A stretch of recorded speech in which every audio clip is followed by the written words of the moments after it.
Welcome to the Tech Egg. Don't get scrambled. Enjoy the video. In this video, I will show how to make mousse without whipping cream. Start by chilling a metal bowl and whisk, then separate 2 eggs and set yolks aside. Melt 100 g chocolate gently and cool slightly. Whip the whites to soft peaks with 1 tablespoon sugar, then fold a portion into the yolk mixture before combining fully. Chill the mousse for at least 2 hours to set and develop flavor.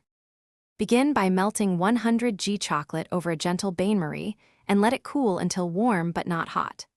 Meanwhile, beat 2 egg whites with 1 tablespoon sugar until soft peaks form, taking care not to overbeat. Fold 1/3 of the whites into the yolk and chocolate mixture to loosen it, then gently fold in the remainder until homogeneous. Transfer to serving dishes and chill to set and finish. Try simple variations to personalize your mousse. Stir 1 tsp vanilla or 1 tablespoon liqueur into the yolk mixture for a flavor boost.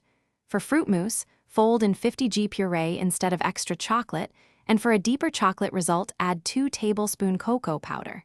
Finish with grated chocolate, fresh berries, or a pinch of sea salt. Serve chilled and enjoy the light texture without cream. Thanks for watching. Consider subscribing if I helped unscramble your problems.